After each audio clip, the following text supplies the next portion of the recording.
আসসালামু আলাইকুম। Unique schooling এর আজকের ভিডিওতে আপনাদের সবাইকে স্বাগতম। বিগত ক্লাসগুলোতে আমরা টোটাল 5টা প্রবলেম নিয়ে আলোচনা করছিলাম কেএমএফ এর। আজকে আমরা আমাদের 6 নম্বর প্রবলেম নিয়ে আলোচনা করব। তো আজকের প্রবলেমটাতে আমাদের এখানে 5টা ভেরিয়েবল দেওয়া আছে।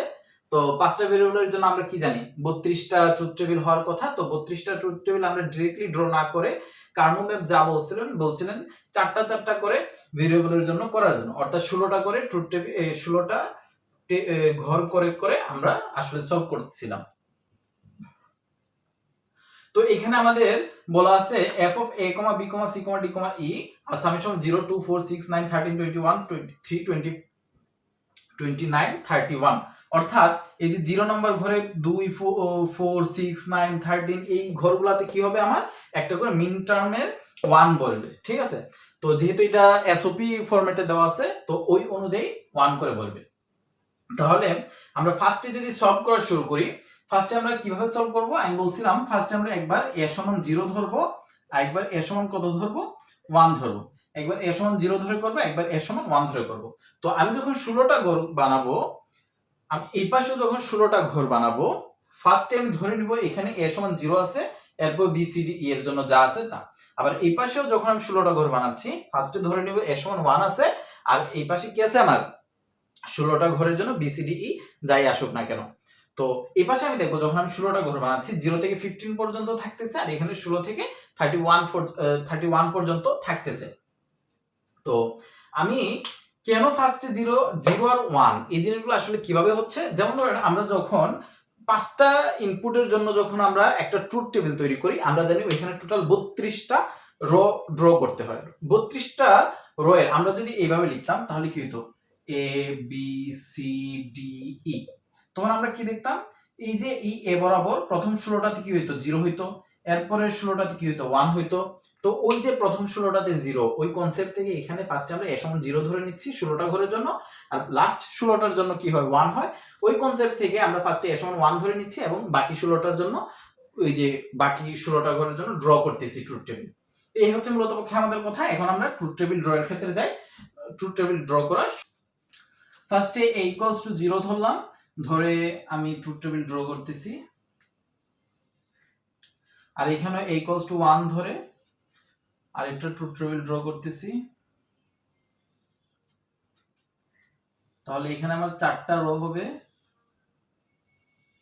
4টা কলাম হবে। সেমলি এখানেও 4টা রো হবে, 4টা কলাম হবে। তাহলে এটা যদি হয় আমার বি প্রাইম সি প্রাইম, এটা হবে আমার বি প্রাইম সি, এটা হচ্ছে আমার বি সি, এটা হচ্ছে আমার কি বি সি প্রাইম, এটা হচ্ছে আমার ডি প্রাইম ই প্রাইম, এটা হচ্ছে আমার ডি প্রাইম ই, এটা হচ্ছে আমার ডি ই, আর এটা হচ্ছে ডি ই প্রাইম। এখানেও এটা যদি আমার বি প্রাইম সি প্রাইম হয়, এখানে হবে আমার কি বি প্রাইম সি, এটা হচ্ছে আমার বি সি, এটা হচ্ছে বি। আচ্ছা, আপনাদের কাছে অনেক সময় মনে হতে পারে আমি কি এই পাশে ডি প্রাইম ই প্রাইম এভাবে লিখতে পারবো না? হ্যাঁ পারবো, তবে খেয়াল রাখতে হবে এই পাশে যদি আমি ডি প্রাইম ই প্রাইম এভাবে লেখা শুরু করি তাহলে এখানেও সেম কনসেপ্টে আগানো লাগবে। এই পাশেও ডি প্রাইম ই prime D prime E D E D E prime এভাবে লিখতে হবে। তো যেভাবে ধরেন না কেন সমস্যা নাই। তো এখানে যদি ডি প্রাইম ই প্রাইম লিখি, D prime E D E D, আমরা আমাদের এখানে দেওয়া আছে কি 0 2 4 এভাবে অনেকগুলা ডেসিমাল নাম্বার দেওয়া আছে। তো ডেসিমাল নাম্বারগুলো যদি আমরা একটু এখানে বসাই ফেলি, তো ডেসিমাল নাম্বার অনুযায়ী এই ঘরটা কত আমার 0 নাম্বার ডেসিমাল, এটাতে 1, এটাতে হচ্ছে 2, এটাতে 3, এটা হচ্ছে 2, এটা হচ্ছে 4 5 7 6। তো আমি অলরেডি এই জিনিসগুলো কিভাবে লিখতেছি এই জিনিসগুলো এক্সপ্লেইন করছি অনেকবার, তো এই কারণে এখন আর এক্সপ্লেইন করতেছি না। আমাদের 6 নম্বর এক্সাম্পলে আসার পরেও যদি এক্সপ্লেইন করতে হয় তাহলে বুঝে নিতে হবে যে আমরা এখন এই কনসেপ্টগুলো বুঝতে পারিনি। তো 16 17 19 18 না বুঝতে পারলে আবার প্রিভিয়াস লেকচারগুলো দেখবেন, তাহলে আশা করি বুঝতে পারবেন। 24 25 27 26 28 29 31 30। এখন আমাদের কোন কোন ঘরে 1 হবে এই জিনিসগুলো প্রশ্নে বলা আছে। তাহলে 0 নম্বর ঘরে একটা 1 হবে, 2 এ একটা 1 হবে, 4 এ একটা 1 হবে, 6 এ একটা 1 হবে, 9 এ একটা 1 হবে, তারপরে 13 একটা 1 হবে, তারপর হচ্ছে 21 একটা 1 হবে, 23 তে একটা 1 হবে, 25 এ একটা 1 হবে, তারপর হচ্ছে 29 এ একটা 1 হবে, তারপরে 31 একটা 1 হবে। তাহলে এই হচ্ছে আমার নাম্বার অফ 1। এখন আমাদেরকে কি করতে হবে, অক্টেট খুঁজতে হবে, কোয়াড খুঁজতে হবে। ফার্স্টে যদি আমরা a সমান 0 যে ট্রুথ টেবিলটা পাইছি, এই ট্রুথ টেবিলটা যদি সলভ করা ট্রাই করি, তারপর আমরা এটার দিকে যাব। ধরেন f ইকুয়ালস টু, ফার্স্টে আমি যেহেতু a ইকুয়ালস টু 0 ধরছি, 0 মানে আমি কি বলছিলাম, কমপ্লিমেন্ট সিচুয়েশন। তাহলে 0 এর জন্য আমি কি লিখলাম, a প্রাইম দিলাম। a প্রাইম দিয়ে এখানে একটা ব্র্যাকেট দিয়ে ফাঁকা রাখলাম। ফাঁকা রাখছি হচ্ছে এখান থেকে আমি যে ইকুয়েশনটা পাই, এই ইকুয়েশনটা আমি এখানে বসাবো। তারপরে এখানে হচ্ছে প্লাস দিব, যেহেতু আমার a ইকুয়ালস টু 0 এবং a ইকুয়ালস টু 1 আছে, 16 16 32টা হতে হবে। তো এখানে আমি একটা প্লাস চিহ্ন দিলাম, আর এখানে হচ্ছে a দিচ্ছি। কেন কেন কারণ a ইকুয়ালস টু তো 1ই আছে, 1 মানে হচ্ছে নরমাল সিচুয়েশন, তো আমি 1ই দিব। তাহলে এটা আমার হলো। তো এখন যদি আমি দেখি এই পাশে ইকুয়ালস টু 1 আছে, তো এখানে আমি একটু ফাঁকা জায়গা রাখলাম। তো এখান থেকে যে প্রাপ্ত ইকুয়েশনটা আমি এই ফাঁকা জায়গায় বসাবো। তাহলে আমরা যদি ফার্স্ট একটু খেয়াল করি, এই যে ট্রুথ টেবিলটা আছে, প্রথম যে ট্রুথ টেবিলটা আছে, এই প্রথম ট্রুথ টেবিলে কি কোনো অক্টেট আছে? অক্টেট নাই। তাহলে কারণ এখানে 1 আছে টোটাল কয়টা, 2টা 4টা 6টা 1 আছে, 6টা 1 দিয়ে তো অক্টেট তৈরি করা সম্ভব না।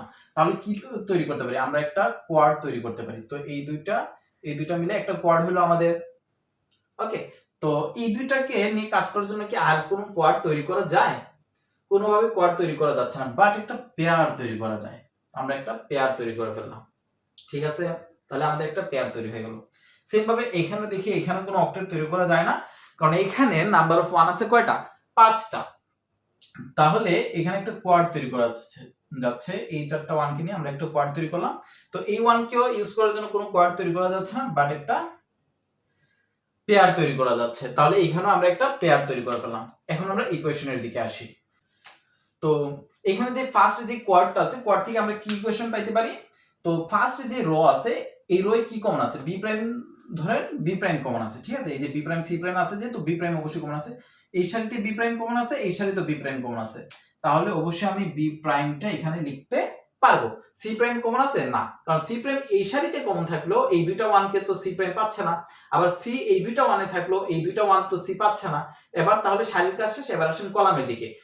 এইখানে এই কলামে ডি প্রাইম থাকলেও এই কলামে ডি প্রাইম নাই, আবার এই কলামে ই প্রাইম আছে, এই কলামেও ই প্রাইম আছে। তাহলে আমি কি লিখতে পারবো, ই প্রাইমটা লিখতে পারবো। এসওপি এর কারণে এখানে একটা প্লাস চিহ্ন দিলাম।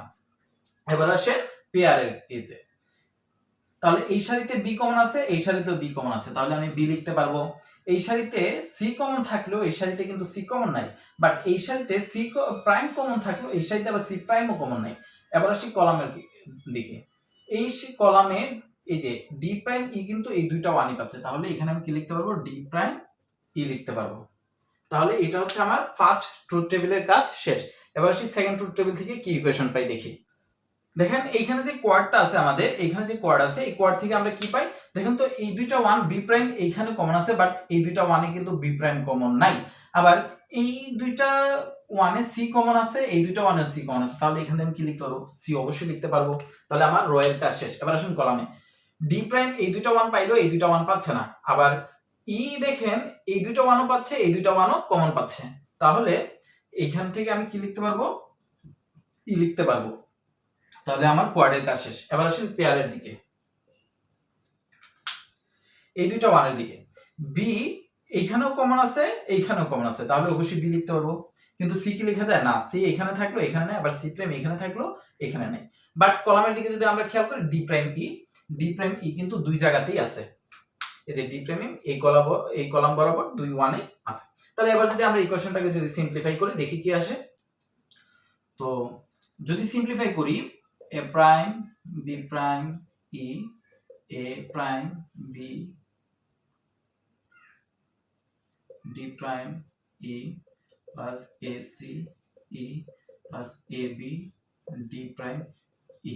আরেকটু সিম্পলিফাই করা যায়, এখান থেকে কি লেখা যায়, a prime b prime e plus ac e plus এখানে যেমন বি ডি প্রাইম ই যদি কমন নেই, B D prime E common নিলে কি থাকতেছে, এ প্লাস এ প্রাইম থাকতেছে। আবার এ প্লাস এ প্রাইম মানে কত, এ প্লাস এ প্রাইম মানে হচ্ছে 1।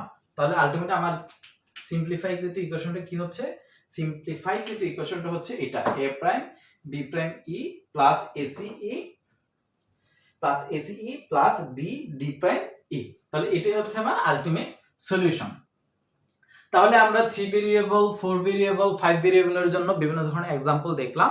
তো আশা করি আপনাদের এই যে কেএমএফ রিলেটেড এসওপি দিয়ে করে এরকম অনেকগুলো প্রবলেমের সলিউশন আপনারা বুঝতে পারছেন। সামনে আমরা আরো দেখব एग्जांपल। তাও যদি আপনাদের কোনো অসুবিধা থাকে কমেন্ট সেকশনে জানাবেন, আমরা চেষ্টা করব ওই রিলেটেড আরো কিছু ভিডিও বানানোর জন্য যেন আপনাদের জন্য হেল্পফুল হয়। তাহলে আজকে এতটুকুই, ধন্যবাদ।